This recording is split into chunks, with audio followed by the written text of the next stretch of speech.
السلام عليكم حبايبي طلاب الصف الثالث الابتدائي Primary 3.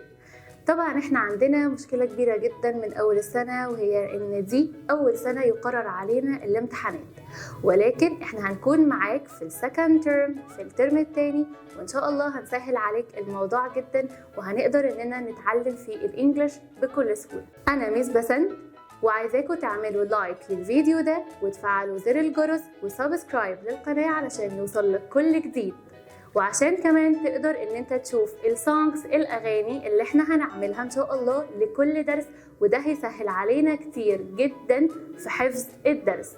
وكمان كمل الفيديو ده لحد الاخر علشان هيكون عندنا 3 سونجز 3 اغاني، ودول اللي هيلخصوا لنا الليسن كله او الدرس كله.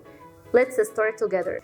طبعا احنا كان عندنا في الفيرست ترم في الترم الاولاني 6 units، كان عندنا 6 وحدات، والسكند ترم الترم الثاني برضو هيكون عندنا نفس ال 6 units، هيكون عندنا 6 وحدات تانيين، وان شاء الله الموضوع هيكون easy، هيكون سهل وبسيط، وهنقدر اننا نلم الموضوع ده كله مع بعض.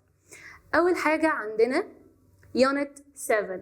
Unit 7 هيكلمني على الكونتريز، البلاد. التايتل بتاع اليونت او العنوان بتاع اول وحدة عندنا اللي هو Where are you from? Where are you from? Where are you from? هو انت منين؟ انت عايش في اي بلد؟ انت موجود فين معانا كده على الماب، على الخريطة؟ كلمة ماب يعني خريطة. أول حاجة عايزاك تركز فيها وتعرفها كويس جدا هي ال flags of countries. flags of countries يعني أعلام الدول. عندك 4 أعلام للدول، مهم جدا تكون عارفهم وحافظ شكلهم كمان عشان ممكن يسألك عليهم. فأول حاجة أو the first flag عندنا، أول علم عندنا هو علم مصر. لو أنا عايش في مصر فده العلم بتاعي، ومصر بالإنجليش يعني Egypt. Egypt Egypt. هعمل لك تكرار للكلمة كذا مرة بحيث انك تقدر ترددها ورايا وتحفظها وما تطلعش من بالك ان شاء الله تاني ابدا. يبقى مصر يعني Egypt Egypt Egypt، وده الفلاج بتاع Egypt، ده العلم بتاعها. طيب the second flag، العلم التاني بتاع اي بلد، قال لي بتاع الصين. والصين في الانجليش يعني China China China not China.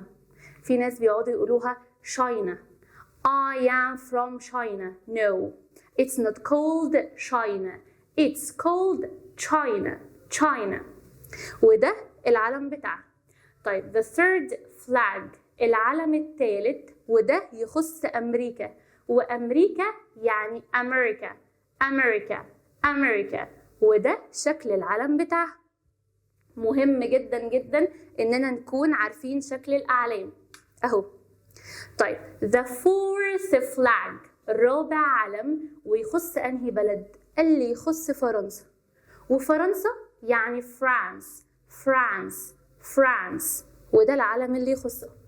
يبقى انا كده عندي 4 main flags في المنهج بتاعي، 4 اعلام اساسيه في المنهج لازم أكون عارفهم. بتوع مين؟ بتوع Egypt, China, America and France.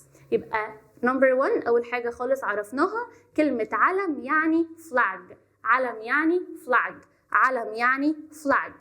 طيب تاني حاجة عايزة أعرفها، إحنا لسه قايلين لو أنا عايش في مصر، أنا من فرنسا، أنا من أمريكا، أنا من الصين، كل دول اسمهم countries countries countries، والبلاد أو الدول يعني countries countries، ومفردها country country يعني دولة، وcountries يعني دول.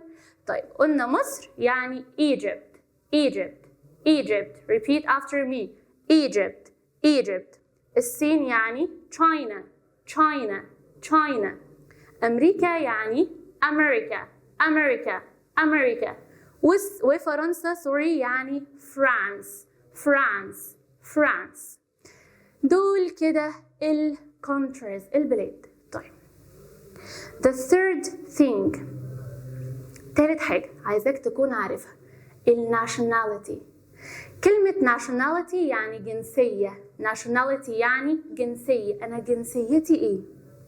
هو أنا بنتمي لأنهي بلد؟ أنا بنتمي لأنهي بلد؟ قال لي هي دي الناشوناليتي بتاعتك أو الجنسية بتاعتك. طيب يبقى احنا قلنا كلمة جنسية يعني إيه؟ nationality nationality nationality. طيب لو أنا دلوقتي عايش في مصر، أنا دلوقتي موجود في مصر. I'm from Egypt. أنا من مصر. يبقى أنا كده جنسيتي إيه؟ قال لي هيكون جنسيتك مصري، ومصري يعني Egyptian. أهي. طبعا نفوكس جدا، يعني نركز قوي على الوردز، على الكلمات اللي احنا بنقولها، وعلى السبيلنج بتاعها، على طريقة الكتابة بتاعتها، عشان ده مهم جدا جدا تقدروا في سنة ثالثة. فاحنا عندنا كلمة مصري يعني Egyptian. طب لو أنا دلوقتي من الصين، أنا موجود في الصين، يبقى أنا كده جنسيتي إيه؟ أنا كده جنسيتي Chinese. يبقى صيني يعني Chinese. طب لو أنا من أمريكا، I'm from America. أنا من أمريكا. So I am American. يبقى أمريكي يعني American. طب لو أنا من فرنسا، I'm from France. أنا من فرنسا. يبقى أنا كده الجنسية بتاعتي إيه؟ What is my nationality or what's my nationality؟ إيه الجنسية بتاعتي؟ French. يبقى فرنسي يعني French. تمام كده؟ يبقى احنا عندنا هنا 3 حاجات أساسية ومهمة جدا محتاجين إننا ناخد بالنا منهم ونركز عليهم كويس جدا، وهما الفلاجز of countries، أعلام البلاد، وعندنا كمان الكونتريز البلاد، وعندنا الجنسية أو nationality. هرددهم معاك لآخر مرة قبل ما أقلب البيج ديت، عشان خاطر تقدر كمان ترددهم ورايا مرة تانية ويثبتوا معاك. يبقى احنا قلنا مصر يعني Egypt. ولو أنا من مصر يبقى أنا جنسيتي مصري، ومصري يعني Egyptian. طيب أنا من الصين يعني China. طب لو أنا من الصين يبقى أنا جنسيتي إيه؟ صيني. يبقى صيني يعني Chinese. طب لو أنا من أمريكا يعني أمريكا. طب أنا كده يبقى أنا إيه؟ أنا كده مين؟ أنا كده أمريكي يعني American. طب هنا أنا من فرنسا، I'm from France. يبقى فرنسا يعني France. طيب وجنسيتي ايه؟ فرنسي. يبقى فرنسي يعني French. دي كده كانت أول بيج، أول صفحة معانا، ومهمة جدا جدا، ولازم نكون حافظين الوردز دي أو الكلمات دي علشان هي محور اللسن أو الدرس بتاعنا. هنا بقى ركز معايا جدا علشان هعمل لك سونج بعد البيج دي، بعد الصفحة دي هتلخص معاك الدنيا خالص وهتتبسط بيها قوي ان شاء الله. اول example or اول مثال عندي هو ايه؟ You are from Egypt. انت من مصر. You are Egyptian. فانت مصري. انت من مصر يبقى انت ايه؟ امريكي؟ لا، انت مصري. طب the second sentence، الجملة الثانية، She is from France. هي من فرنسا. So she is French. فهي فرنسية. The third sentence، ثالث جملة، He is from America. هو من أمريكا. So he is American. فهو أمريكي. طيب the fourth sentence is، رابع جملة بتكون They are from China. هم من الصين. They are from China. يبقى هم كده ايه؟ مصريين؟ لا. فرنسيين؟ لا. يبقى هم ايه؟ صينيين. They are Chinese. هم صينيين. دول كده sentences، جمل على اللي احنا لسه قايلينه، على الكونتري بتاعتي، على البلد بتاعتي، وكمان الجنسية او الناشوناليتي، الجنسية بتاعتي ايه. طب تعالوا بقى نشوف السونج بتاعتنا او الاغنية بتاعتنا اللي هتسهل علينا الموضوع ده، وهتخليني اصلا عارف اكتب سنتنس زي دي. انا ازاي اكتب جملة شبه دي؟ خصوصا كمان ان احنا في الباراجراف هيطلب مننا اننا نكتب عن البلد. يعني مثلا هيجيلك باراجراف يقولك friends from China and Egypt، اصدقاء من الصين ومصر. هتتكلم عن الموضوع ده ازاي وانت مش حافظ المين فوكابولري، الكلمات الاساسيه بتاعه الدرس، ومش عارف كمان انك تكون جمل؟ طبعا ده صعب جدا. فلازم انك تحفظ الكلمات كويس جدا وتركز معايا لاخر الفيديو عشان نعرف هنعمل زي الجمل دي ازاي. طيب تعالوا بقى كده نشوف السونج بتاعتنا، الاغنيه بتاعتنا. يلا بينا. Let's start together. Are you ready? مستعدين؟ Let's talk about the country, the places far and near, and how we call the people from each one. Let's sing. I am from Egypt, I am Egyptian. If you know my nationality, clap, clap, clap. You are from France, you are French. If you know your nationality, jump, jump, jump. He is from China, he is a Chinese. If you know his nationality, wave, wave, wave. She is from America, she is American. If you know her nationality, turn, turn around. دي السونج بتاعتنا النهارده، دي الأغنية بتاعتنا اللي بتقول لنا كل واحد فينا ممكن يكون من أي بلد، وكمان الناشوناليتي بتاعته، الجنسية بتاعته. هنقولها مرة كمان عشان الموضوع يكون سهل علينا، وكمان هوصلكوا على البورد وهمشي معاكم خطوة بخطوة. Let's talk about the country, the places far and near. طب ايه الترجمة بتاعت اصلا الجمل دي؟ بيقولك يلا بينا نتكلم عن البلاد وعن الاماكن القريبة والبعيدة.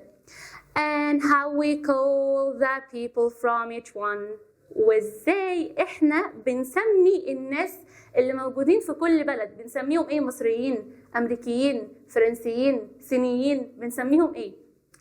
Let's sing. Let's sing يعني يلا بينا نغني. كلمة let's يعني هيا بنا، يلا بينا. Let's sing. I am from Egypt, I am Egyptian.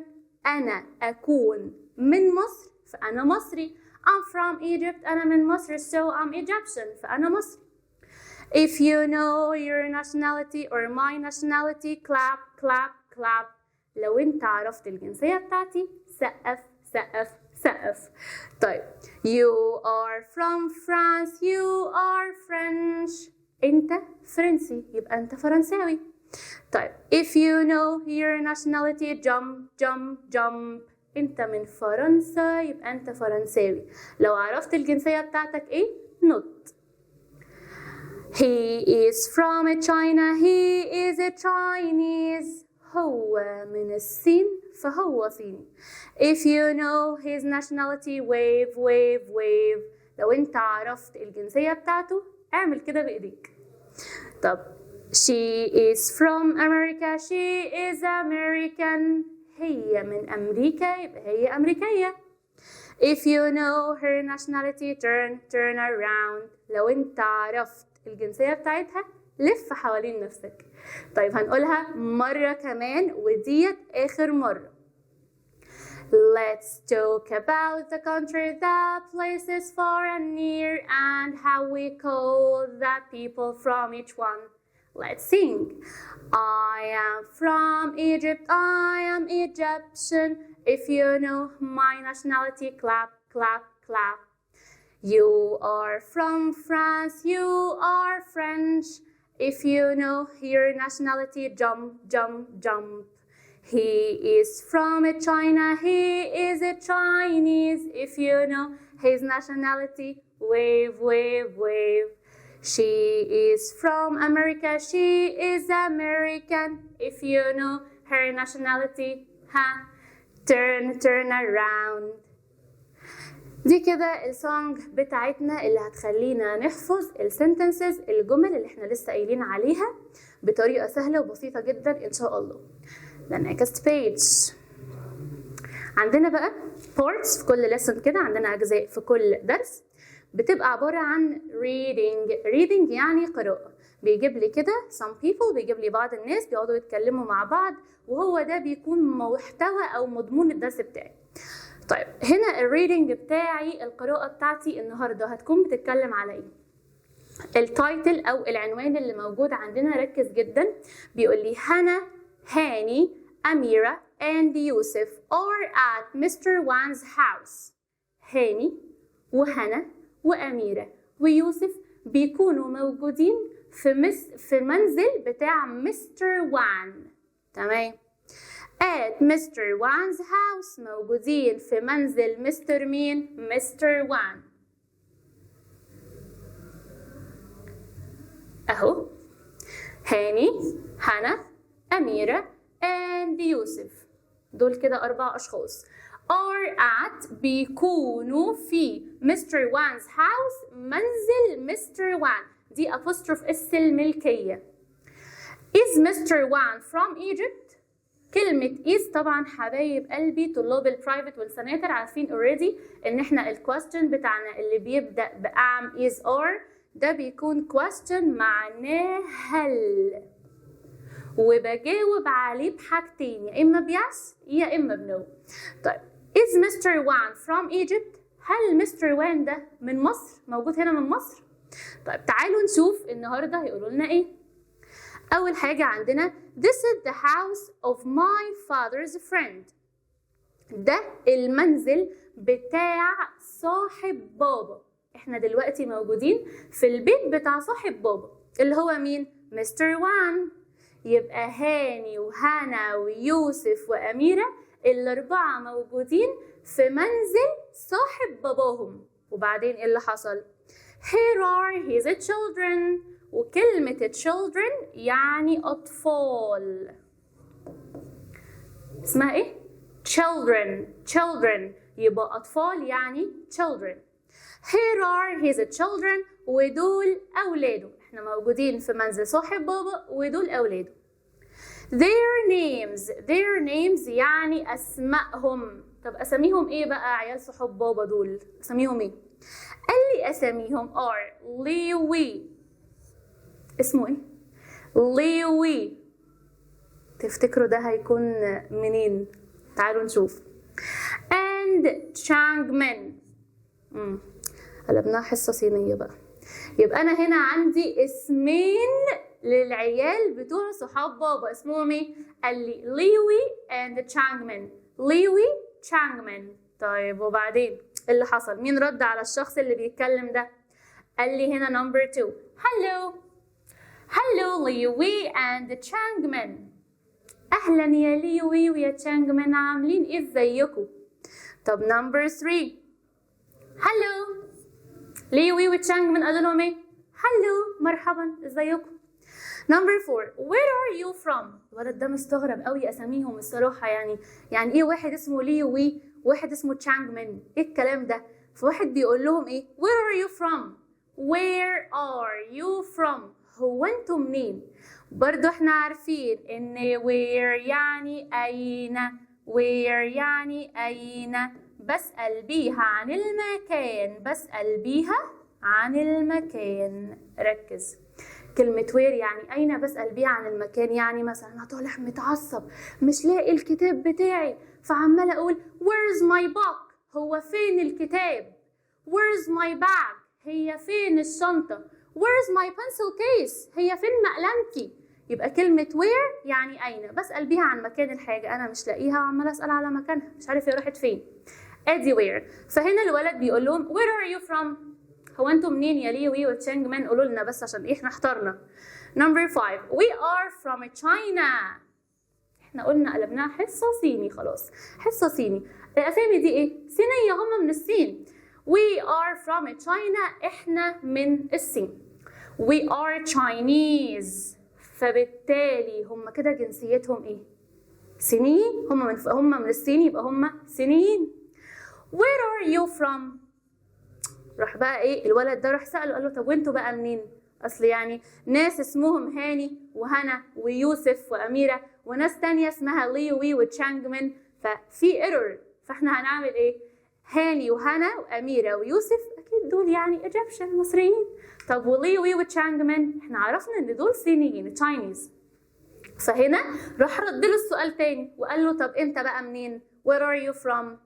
راح الولد رد عليه قال له We are from Egypt. احنا من مصر. We are Egyptian.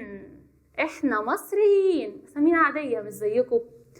ادي number 6. طب number 7. Welcome to Egypt. كلمة welcome يعني مرحبا. welcome يعني ايه؟ مرحبا. welcome to Egypt مرحبا بيكم في مصر. طب مثلا انا جايلي ناس تزورني في بيتي واول ما جم عايزه اقول لهم مرحبا بكم في منزلي، برحب بيهم اقول لهم welcome to my house.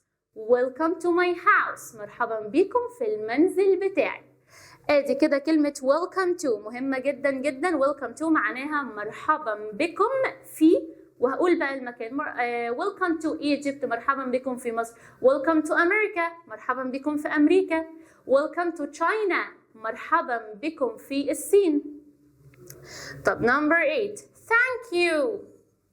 كلمة thank you يعني شكرا. أنا عايزة أشكر حد أقول له شكرا جدا ليك والله، أقول له thank you. هقول له إيه؟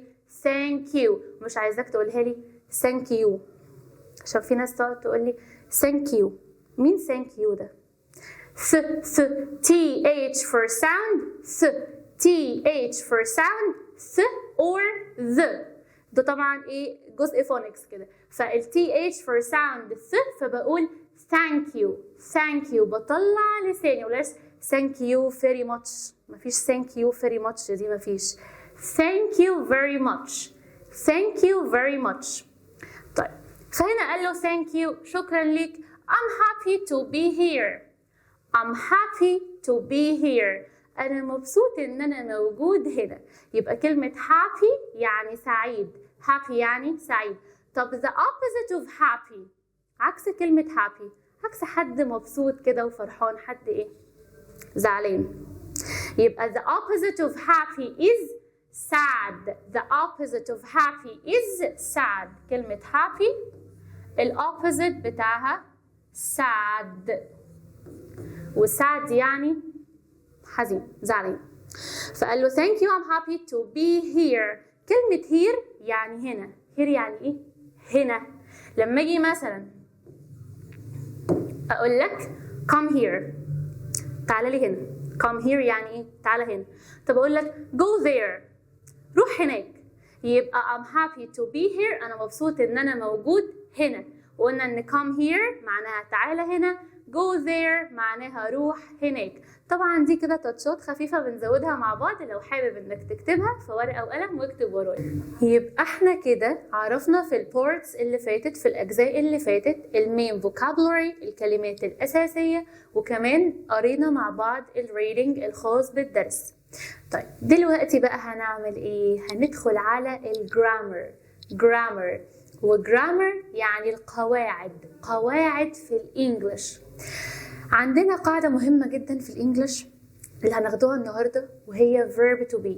verb to be ودي مسببة مشاكل شوية للولاد الصغيرين، مع ان الموضوع سهل وبسيط جدا وهنحاول اننا نحله ان شاء الله النهاردة مع بعض. طيب عايزين نعرف ايه هو verb to be اللي عامل مشكلة. كلمة verb يعني فعل. verb يعني ايه؟ فعل. ادي verb. verb يعني فعل. ايه هو الفعل ده؟ قال لي ادي verb يعني فعل. عايز تكتب الحاجات دي ورايا يبقى يا ريت. verb يعني فعل، يعني اي حاجة انا بعملها. اي حاجة انا بعملها زي ايه مثلا؟ زي eat. eat eat و eat يعني ياكل. زي مثلا drink. drink drink و drink يعني يشرب. زي walk.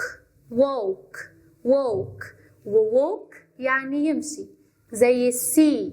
see see و see يعني يرى. زي write. write write و write يعني يكتب. زي read. read read و read يعني يقرأ. كل دي verbs، كل دي أفعال. وطبعا احنا عندنا أفعال كتير جدا جدا جدا يعني. فكلمة verb يعني فعل. verb يعني ايه؟ فعل. طب قال لي verb to be، ايه هي بقى be اللي محيرونا معاها؟ قال لي verb to be ده يعني فعل يكون. فعل ايه؟ يكون. يبقى verb to be اسمه فعل يكون. اسمه ايه؟ فعل يكون. وهديك تكاية كده صغيرة مش ناس كتير بتقولها، ولكن هي مهمة جدا عشان نعرف أهمية verb to be، وهي there is no sentence in English without a verb. Again, there is no sentence in English without a verb. مفيش جملة في الإنجليزي ينفع تيجي من غير فعل. يعني أنا لازم أجيب فعل في الجملة؟ يعني أنا ما ينفعش أكتب جملة من غير فعل؟ يبقى لازم جملتك يكون فيها إيه؟ verb. لازم يكون فيها فعل. يعني مثلا ينفع أقول I Egyptian؟ ينفع أعمل كده؟ ينفع أكتب الجملة بتاعتي أقول I Egyptian؟ هو أنت فين الفيرب بتاعك؟ فين الفعل بتاعك؟ أنت كده ما عندكش فعل. كده عندك I ده pronoun، ده ضمير، وعندك كلمة Egyptian يعني مصري ودي الجنسية بتاعتك. هو أنت فين الفيرب؟ فين الفعل اللي موجود في الجملة؟ مفيش. وأي سنتنس عندي، أي جملة بتتكون من subject اللي هو الفاعل، والverb اللي هو الفعل، وكمان الobject المفعول. طبعا حبايبي طلابي عارفين طبعا احنا ازاي بنكون الجملة دي بالتفصيل الممل. يبقى عندنا subject الفاعل، verb الفعل، والobject المفعول. طب انا اهو عندي subject، عندي الفاعل اهو، فين بقى الفعل بتاعي؟ مفيش. عشان كده لازم اقول I am Egyptian. I am Egyptian. I am Egyptian. I am Egyptian. أنا أكون مصري. ينفع أقول she American؟ ينفع الجملة دي تكون صح؟ ينفع أقول she American؟ قال لي لا طبعا. فين الفعل بتاعك؟ انت برضو كده مش حاطه لي فعل، مش حاطه اي فعل في الجمله، فما ينفعش اقول she American. امال she is American. يبقى احنا المحور بتاعنا النهارده ايه؟ verb to be، فعل يكون. هي تكون امريكيه، هو يكون صيني، انا اكون مصري. ايه بقى اكون دي؟ اللي هو verb to be اللي هو فعل يكون اهو. affirmative الإثبات. affirmative الحالة بتاعته العادية خالص. هو إيه بقى verb to be ده؟ قال لي أول حاجة بس قبل ما نبدأ في verb to be عايزين نعمل revision، عايزين نعمل مراجعة على pronouns. pronouns وكلمة pronouns يعني ضمائر. pronouns يعني إيه؟ ضمائر. زي ما اتفقنا pronouns يعني الضمائر. اكتب بقى هنا كده pronouns ونركز كويس في الحاجات اللي احنا بنكتبها وبنعمل عليها ريفيجن. الضمائر. تمام؟ طيب ايه هم بقى البروناونز او الضمائر في الانجليش؟ ايه هي الضمائر في الانجليش؟ We have 7 pronouns in English. We have 7 pronouns in English. عندنا 7 ضمائر في الانجليزي. ايه هم بقى ال7 ضمائر دول؟ يلا بينا نعد. عندنا I و I يعني أنا. I يعني إيه؟ أنا. يعني بتكلم عن مين؟ عن حد تاني غيري ولا بتكلم عن نفسي؟ بتكلم عن نفسي. أقول مثلا I am a teacher. أنا مدرسة. هنا بتكلم على حد تاني ولا عليا؟ عليا. I am a doctor. أنا دكتور. أنا هنا بتكلم على حد تاني ولا عليا؟ عليا. I am 7 years old. أنا عندي 7 سنين. أنا بتكلم برضو عن مين؟ عن نفسي. I'm Egyptian. أنا مصري. أنا هنا برضو بتكلم على مين؟ عليا.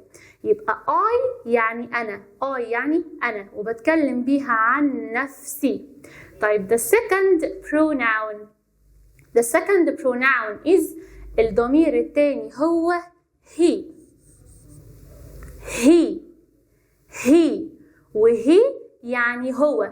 هي يعني ايه؟ هو. بتكلم بيها عن مين؟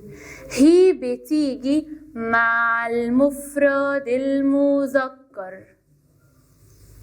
بتيجي مع ايه؟ مع المفرد المذكر. يعني ايه يعني مع المفرد المذكر؟ يعني مع ولد واحد بس. انا بتكلم بيها عن ولد واحد بس. He is my friend. He is my friend. هو صاحبي. بتكلم على ولد واحد.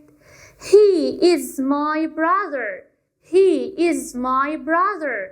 هو أخويا. بتكلم على واحد. He is a boy. He is a boy. هو ولد. بتكلم على ايه؟ على ولد واحد بس. يبقى كلمة he يعني هو. هي معناها ايه؟ هو. ومهم جدا اننا نعرف المينينج بتاع الكلمة، نعرف معنى الكلمة، مش مجرد ان انا اعرف استخدامها وخلاص، محتاج كمان ان انا اعرف معناها ايه. يبقى كلمة هي يعني هو، وبتيجي مع المفرد المذكر، يعني بتيجي مع ولد واحد بس. بتكلم على ولد واحد. طيب the third pronoun، تالت ضمير she. عندنا مين؟ she. ال SH في الانجليش بتتنطق ش. يبقى ال SH في الانجليش بيتنطقوا ش. like sheep سفينة، sheep خروف، shark سمكة قرش، وشي اللي هي. she يعني هي. طب بتكلم بيها عن ايه؟ عن ولد؟ بتكلم بيها عن نفسي؟ امال بتكلم بيها عن مين؟ عن بنت واحدة بس، بتيجي مع المفرد المؤنث. بتيجي مع ايه؟ مع المفرد المؤنث. يبقى انا عندي ان كلمة شي يعني هي، معناها ايه؟ هي. طب بستخدمها مع مين؟ عشان اتكلم عن نفسي؟ لا. عشان اتكلم عن ولد؟ لا. امال بستخدمها عشان اتكلم عن مين؟ عن بنت واحدة بس. She is my sister. She is my sister. هي اختي. بتكلم على بنوتة واحدة. She is my teacher. She is my teacher. هي المدرسة بتاعتي. بتكلم برضو على بنت واحدة بس. She is a girl. She is a girl. هي بنت. دي بنت واحدة بس.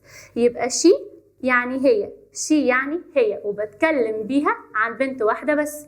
طيب رابع pronoun، الضمير الرابع اللي هو مين بقى؟ it. اسمه ايه؟ it. و it has two meanings. ليها معنيين، يا اما هو يا اما هي. يا اما ايه؟ يا اما هو يا اما هي. طب كده ايه الفرق؟ ايه الفرق كده ما بين هي وشي وإيت؟ طب ما هي ميس معناها هو، وشي معناها هي، ودلوقتي انت بتقولي لي ان إيت معناها هو او هي. طب كده بقى انا اعرف ازاي؟ قال لي ان كلمة إيت بتيجي مع المفرد غير العاقل. بتيجي مع ايه؟ مع المفرد غير العاقل. يعني ايه مع المفرد غير العاقل؟ يعني حاجة واحدة ما بتفهمش، زي مثلا the giraffe الزرافة، دي حاجة غير عاقل. لو انا كلمتها قلت لها good morning giraffe، صباح الخير يا زرافة، what's your name، اسمك ايه؟ هي هترد عليا؟ هي هتكلمني؟ لا. زي مثلا flower وفلاور يعني وردة. هو انا مثلا قلت لها good morning flower، صباح الخير يا وردة، يا ترد عليا؟ برضو لا. يبقى اي حاجة غير عاقل، اي حاجة غير عاقل. زي مثلا board يعني سبورة، دي حاجة جماد، دي حاجة غير عاقل. زي chair وتشير يعني كرسي، دي برضو حاجة غير عاقل. لو انا اتكلمت مع الكرسي هيرد عليا؟ هو هيفهمني؟ لا، ولا هيرد عليا ولا هيفهمني ولا هعرف اصلا ان انا اتكلم معاه. يبقى ده جماد، حاجة غير عاقل. يبقى احنا هنا عندنا كلمة it، قلنا ان it معناها هو او هي. معناها ايه؟ هو أو هي. بس إيه الفرق بقى؟ إن هي بتيجي مع المفرد غير العاقل. بتيجي مع إيه؟ مع المفرد غير العاقل حاجة واحدة ما بتفهمش. مع المفرد غير العاقل حاجة واحدة ما بتفهمش. طب يلا بينا نكمل البروناونز. عندي مين تاني؟ عندي يو. ويو معناها أنت أو أنتم. تاني معناها إيه؟ أنت أو أنتم. يا إما بكلم حد واحد قاعد قدامي، يا إما بكلم أكتر من حد. يعني مثلا لو في ولد واحد قاعد قدامي فهقول له You are a smart boy. You are a smart boy. أنت ولد ذكي. يبقى أنا هنا بكلم إيه؟ كم شخص؟ ولد واحد بس، بكلم حد واحد. You are a smart boy. وطبعا احنا عارفين ان a و an بيجوا قبل السينجلر ناون الاسم المفرد. فكده كده انا عرفت ان جملتي مفرد. You are a smart boy. انت ولد ذكي. بكلم بيها حد واحد كده قاعد قدامي انا بتكلم معاه. You are clever. You are clever. انت ذكي. بتكلم مع حد واحد. You are a boy. You are a boy. انت ولد. You are a girl. You are a girl. انت بنت او انت بنت. خلاص؟ يبقى كلمة you معناها انت او انتم. طب انا عرفت انت، خلاص انا اتكلمت بيها مع حد واحد قاعد قدامي. طب انتم بقى، ايه انتم دي؟ احنا قلنا لو حد واحد قاعد قدامي وبتكلم معاه كده فيس تو فيس، وشي في وشه، وشخص واحد، يبقى معناها انت. طب لو اكتر من حد، بتكلم مع جروب كده، هقول لهم ايه مثلا؟ You are my friends. You are my friends. Friends. Friends. انتم صحابي. You are doctors. You are doctors. انتم دكاترة. ينفع اقول انت دكاترة؟ لا، ما انا قلت doctors. هنا عندي الاسم في اس، يعني ده plural noun، اسم جمع. you are doctors. انتم دكاترة. بكلم مجموعة قدامي بقول لهم انتوا دكاترة. يبقى كلمة you معناها انت او انتم. يا بكلم بيها حد واحد قاعد قدامي، يا بكلم بيها اكتر من حد. طيب بعد كده عندنا مين؟ عندنا we. وي يعني نحن، انا وحد تاني. يعني نحن، انا وحد تاني. يعني ايه الكلام ده؟ يعني انا موجود ومعايا حد كمان. تاني، انا موجود ومعايا حد كمان. I and my friend. انا وصاحبي. I and سارة. انا وسارة. I and my mother. انا ومامتي. يبقى مين الاساس؟ مين اللي لازم يكون موجود؟ انا اللي لازم اكون موجود ومعايا ايه؟ ومعايا حد تاني. تمام؟ دي كده تبقى وي يعني نحن. لازم نكون عارفين ان دي انا وحد تاني. انا ومعايا حد كمان. I and انا وشخص تاني. طب عندنا هنا كلمة they. وذي يعني هم. بتكلم عن ايه؟ حاجة singular ولا حاجة plural؟ قول معايا. مفرد يعني singular، مفرد يعني singular، وplural يعني جمع. مفرد يعني singular، مفرد يعني singular، وplural يعني جمع. المفرد يعني singular وplural يعني جمع. say plural. plural. plural يعني جمع. طب هنا قلنا كلمة زي بقى هتيجي مع حاجة singular ولا plural؟ مع حاجة مفرد ولا مع جمع؟ قال لي لا طبعا انا بقول هم كلاب، هم مثلا مدرسين، هم دكاترة، هم كراسي، هم شجر. صح؟ يبقى كلمة هم دول انا بتكلم بيها عن ايه؟ عن جروب يعني مجموعة. بتكلم عن مجموعة حاجات. طب يا ميس بقى عاقل ولا غير عاقل؟ اتكلم بيها عن حاجة عاقل ولا حاجة غير عاقل؟ قال لي both of them. الاتنين. هتتكلم بيها عن حاجة عاقل وعن حاجة غير عاقل. يعني مثلا ممكن اقول لك they are dogs. they are dogs. هم كلاب. they are cats. they are cats. هم قطط. they are dolphins. they are dolphins. يبقى أنا هنا بتكلم على إيه؟ على جمع. they are chairs. they are chairs. هم كراسي. they are tables. they are tables. هم ترابيزات. يبقى أنا هنا اتكلمت على حاجات جمع وغير عاقل.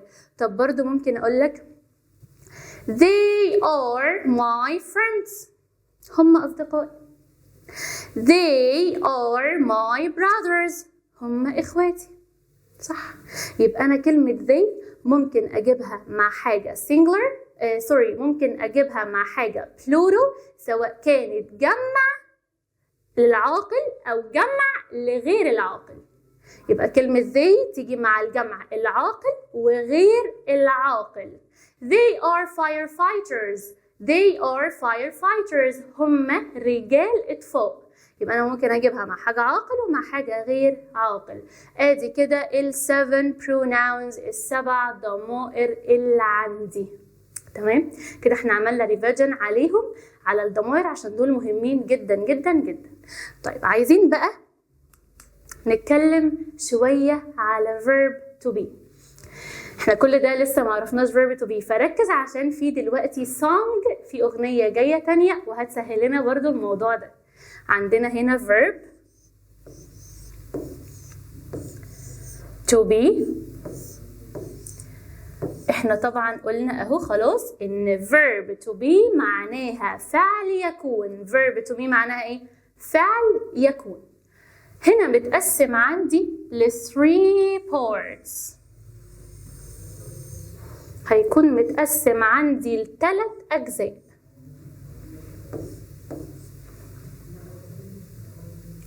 ايه هما بقى ال3 أجزاء بتوعي من verb to be؟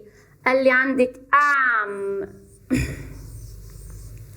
وعندك is وعندك are. عندي مين؟ عندي am و is و are. تاني am is are. دول الأشكال بتاعتهم. ادي am وادي is وادي are. طب هل يا ميس am و is و are دول ليهم short form؟ يعني ايه كلمة short form؟ يعني اختصار.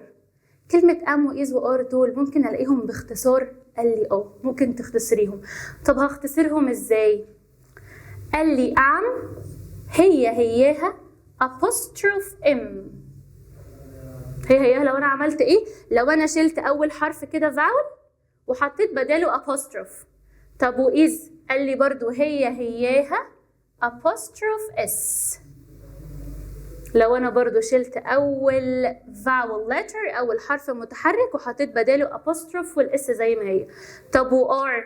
بديهي جدا يعني، سهله بقى. هنعمل ايه؟ هنشيل اول vowel letter، اول حرف متحرك، وهحط بداله apostrophe وهحط ال re. يبقى ده كده شكل am و is و are بشكلهم العادي، وكمان بالاختصارات بتاعتهم. طيب ايه برضو هعمل ايه؟ يعني انا امتى هحط am وامتى هحط is وامتى هحط are؟ هستخدمهم على مزاجي. انا مثلا قاعد النهارده فرحان فهستخدم am عشان هي عجباني. بكره انا زعلان فهستخدم is. بعده انا مثلا متعصب فهستخدم are. اكيد لا طبعا، كده عندي قاعده همشي عليها. طب ايه هي بقى القاعده اللي همشي عليها؟ يلا بينا نشوف. هنعمل ايه يا ترى يا ترى يا ترى؟ قال لي مين اللي بيجي مع am؟ امتى احط am؟ قال لي اول ما تلاقي I حط معاها am على طول. اول ما الاقي مين؟ I. اول ما الاقي مين؟ I اللي هي انا اللي بتكلم بيها عن نفسي. تمام؟ طب ادي I، يبقى I بتاخد مين؟ am. I بتاخد مين؟ am. يبقى I am. كده معناها ايه؟ انا اكون. احنا قلنا am و is و are معناهم يكون. يبقى I am معناها انا اكون. طب عايزه اختصرها. مش عايزة أقول I am a doctor، مش عايزة أقعد أمط كده في الكلام. هعمل إيه؟ قال لي عادي جدا سهلة، هتحطي I وهتختصري am زي ما احنا قايلين، هتحطي apostrophe M. بدل بقى ما أقعد أقول I am a doctor، هقول I am a doctor or I'm a doctor. كده أنا إيه؟ اختصرت. طب هنا ادي خلاص خلصنا am. طيب في البند ده في الجزء الثاني is، مين اللي هيجي مع is؟ احنا قلنا am هيجي معاها I، اول ما هلمح am هحط مين؟ I، اول ما هلمح I هحط am. طب بالنسبه لاز قال لي هتيجي مع اصحاب الاس. تاني هتيجي مع اصحاب الاس. طب مين هم اصحاب الاس؟ هسرب لكم الحته دي. مين هم بقى اصحاب الاس؟ قال لي اصحاب الاس هم he وشي وit and any singular noun. يعني ايه any singular noun؟ يعني اي اسم مفرد singular noun. يبقى singular noun معناها اسم مفرد. الجروب ده او المجموعة دي انا مسمياها اصحاب الاس. مسمياها ايه يا ميس؟ مسميها ايه يا ميس بسنت؟ انا مسميها اصحاب الاس. اصحاب الاس يعني ايه اصحاب الاس؟ يعني بيحبوا يجوا مع اي حاجة فيها اس. اسمهم friends of letter S. friends of letter S، اصحاب حرف الاس.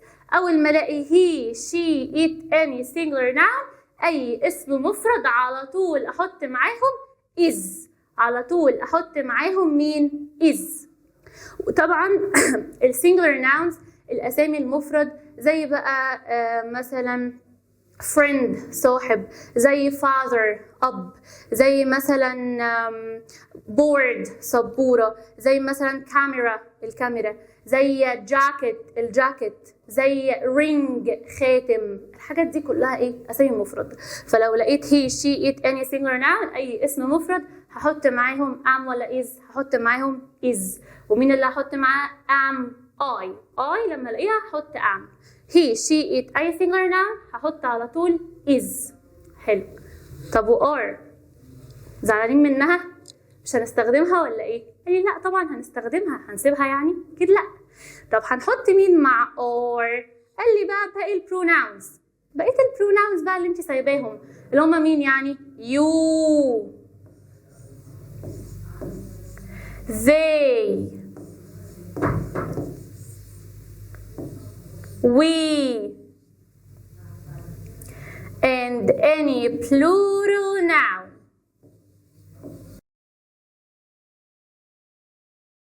يبقى احنا كده قلنا مين اللي بياخد are. قلنا you they we and any plural noun. am بيجي معاها I. is بيجي معاها friends of letter S أصحاب حرف الاس he و she و it و any singular noun.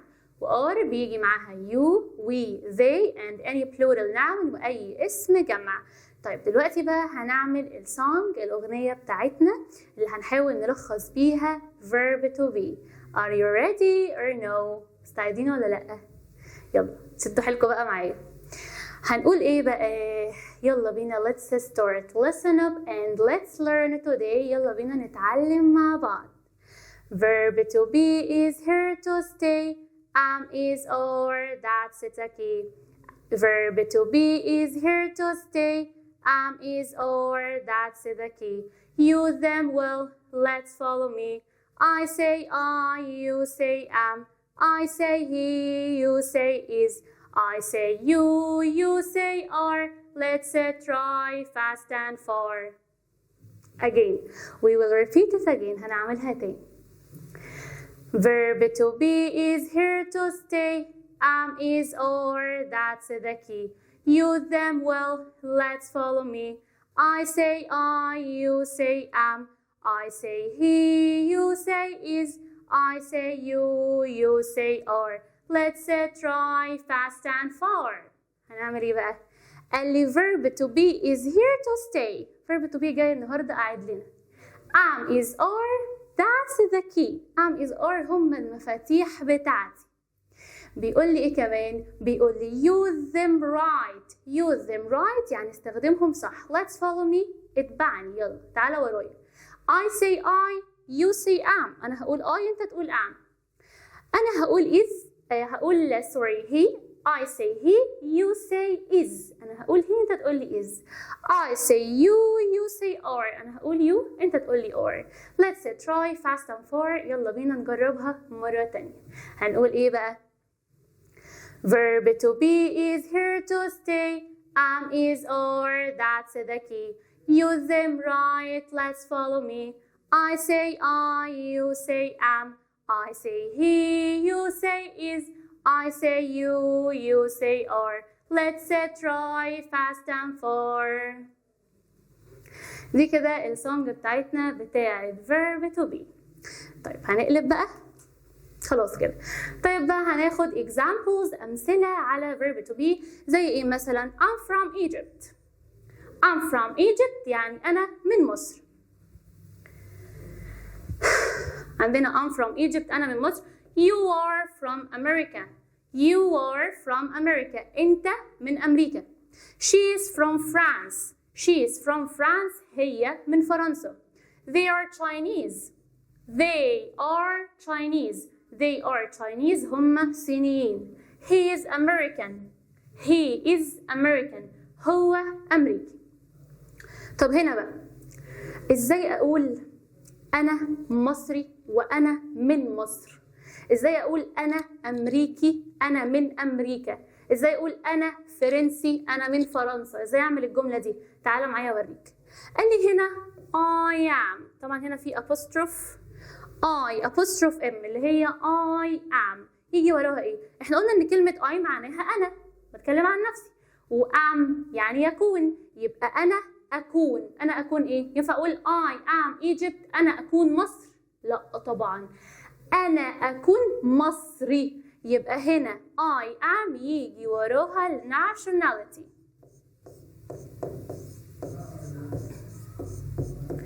و nationality يعني الجنسية. nationality يعني الجنسية. يعني هقول I am Egyptian أنا مصري.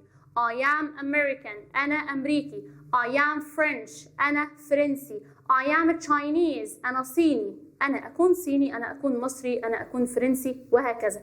يبقى I am يجي وراها على طول الناشوناليتي الجنسية بتاعتي. طيب عايزة أقول أنا من مصر. أنا من أمريكا. أنا من الصين.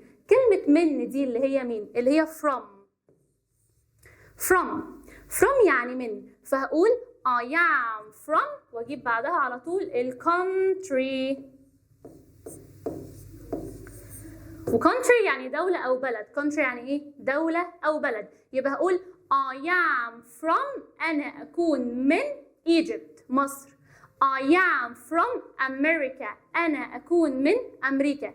I am from France أنا أكون من فرنسا. يبقى I am لوحدها هنحط بعدها على طول الناشوناليتي الجنسية. لكن I am from أنا أكون من أي بلد بقى؟ هحط الكونتري من بقى أمريكا، إيجيبت، فرانس، الكلام ده كله. طيب نقلب بعد كده. asking about the country of someone. ازاي اسال حد عن البلد بتاعته؟ شفت حد مثلا بيتكلم لغه غريبه عني وانا مش عارف دي لغه ايه ولا الشخص ده منين ولا اي حاجه، تمام؟ طب ازاي اقول له هو انت منين؟ هو انت من اي بلد؟ انت من انهي حته على الخريطه معانا؟ طب احنا قلنا في اول الدرس خالص ان كلمه where يعني اين. where يعني اين، بسأل بيها عن المكان. where يعني أين، بسأل بيها عن المكان. لما قلنا where's my bag هي فين الشنطة بتاعتي. where's the car هي فين العربية. where's my pencil case هي فين المقلمة. where's my mother هي فين ماما. يبقى كلمة where بسأل بيها عن المكان. طب عايز أسأل حد أقول له هو أنت منين؟ من أين أنت؟ أنت من أي بلد؟ فهقول له where are you from. كلمة you يعني أنت، كلمة from يعني من. يبقى يبقى من أين أنت؟ هو أنت منين؟ فأنا لما أجي أرد بقى بمنتهى البساطة والسهولة، where دي أنا already خلاص سألت بيها، يعني أنا where خلاص أنا عملت بيها الquestion، سؤال يعني question. فأنا هعمل إيه بقى لما أجي أجاوب؟ ينفع الحاجة اللي أسأل بيها أنزلها تحت في الإجابة؟ لأ، خلاص ادي where، خلاص كده انا سألت بوير، مش هنزل تاني في الإجابة عندي كلمة أين، فخلاص كده أنا مش هنزلها في الإجابة. ينفع أنزل العلامة دي؟ العلامة دي اسمها question mark يعني علامة استفهام، يبقى ولا هنزل أداة الاستفهام ولا هنزل الquestion mark علامة الاستفهام، مش هنزلهم عندي في الإجابة، يبقى هشطب عليه. يو في السؤال، I في الإجابة. يو في السؤال، I في الإجابة. أنا بسألك أنت صح؟ أنا بقولك where are you from؟ هو أنت منين؟ فأنت ترد عليا تقولي أنا من مصر، أنا من أمريكا، يعني بتتكلم عن نفسك، يعني لازم تستخدم I. يبقى على طول يو في السؤال، I في الإجابة. طب هنا هعمل cross، يبقى أنا شلت where، شلت الquestion mark علامة الاستفهام، وعملت cross، عملت كده مقص ما بين are you، بدلتهم، وقلنا you في السؤال بتتحول ل I في الإجابة. طب هي أصلا I بتاخد are، لما قلت لك I say I، you say am، I بتاخد am، فأنت هنا هتقول I am from America، أنا من أمريكا. Where are you from؟ أنت منين؟ I am from Egypt، أنا من مصر. Where are you from؟ هو أنت منين؟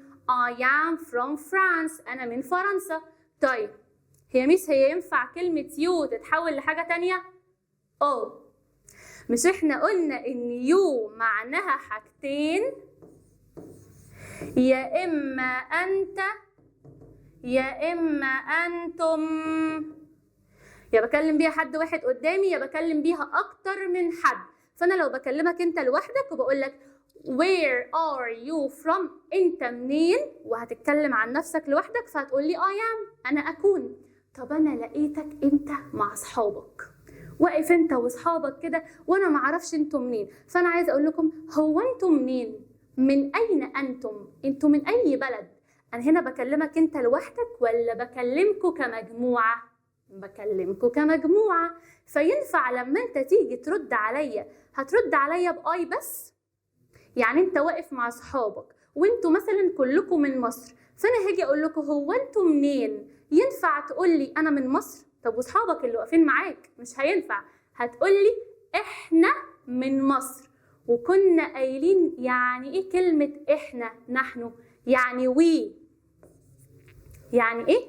وي، نحن. قلنا وي يعني نحن، أنا وحد تاني. وي يعني نحن، أنا وحد تاني، أنا وموجود معايا حد تاني. يبقى أنا هنا لو بوجه السؤال ليك بقولك where are you from، وكنت أنت لوحدك فهتتكلم عن نفسك وتقولي I am from Egypt، أنا من مصر. لكن لو أنت واقف ومعاك مجموعة من صحابك وأنا بسألكوا أنتم منين، فهتردوا عليا وتقولوا لي إحنا من مصر. يبقى هنقول we، نفس الكلام برضو هنشطب where والquestion mark وهنعمل cross. you هنا هتتحول لوي، ووي بتاخد ايه؟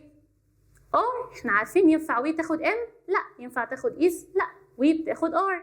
يبقى we are from China، احنا من الصين. we are from Egypt، احنا من مصر، وهكذا. يبقى كلمة you it has two meanings، لها معنيين، يا اما انت يا اما انتم. ويو في السؤال، I في الإجابة. يو في السؤال، وي في الإجابة. يو في السؤال هتتحول لإيه؟ يو في السؤال بأنت أو أنتم، يا بكلمك أنت لوحدك يا بكلمك أنت ومعاك ناس تانية. طب هترد عليا بإيه؟ هترد عليا بآي أنا لو هتتكلم عن نفسك، يا إما وي نحن لو هتتكلم عنك أنت وحد تاني. يبقى يو في السؤال بتحول إلى آي ووي في الإجابة. يبقى بمنتهى السهولة you في السؤال I في الإجابة you في السؤال we في الإجابة that's it. طيب هنعمل ايه بقى دلوقتي؟ هنختم الليسن خلاص الدرس بتاعنا، ولو انت وصلت معايا لحد هنا يبقى انت سوبر هيرو، بطل عظيم. طيب هنعمل دلوقتي بقى الأغنية الثالثة بتاعتنا خلاص اللي هنختم بيها الدرس ان شاء الله. هنقول ايه بقى؟ is or let's all say is or learn it today. Contrast people, here we go. Sing with me, now you know. تاني. Is or let's all say is or learn it today. Contrast people, here we go. Sing with me, now you know. آخر مرة. Is or let's all say is or learn it today. Contrast people, here we go. Sing with me, now you know. والنهاردة خلاص احنا خلصنا أول lesson في يونت 7 يا برايمري 3 يا سنة تالتة. خلصنا أول درس، ولو وصلت معايا لحد هنا عايزاك تقولي لسه بقى الإنجليش بالنسبة لك صعب وعقدة، ولا نقدر إننا نذاكره بطريقة سهلة وبسيطة من خلال السونجز الأغاني اللي احنا بنعملها والشرح المبسط ليك. عايزاك تكتب لي رأيك في الكومنتس، وكمان تقولوا لي ايه هي المرحلة اللي حابين اننا نتكلم عنها، وكمان ننزل لها السونجز بتاعتها. كانت معاكم ميس بسنت، وما تنساش you will learn English easily with your favorite teacher. See you later.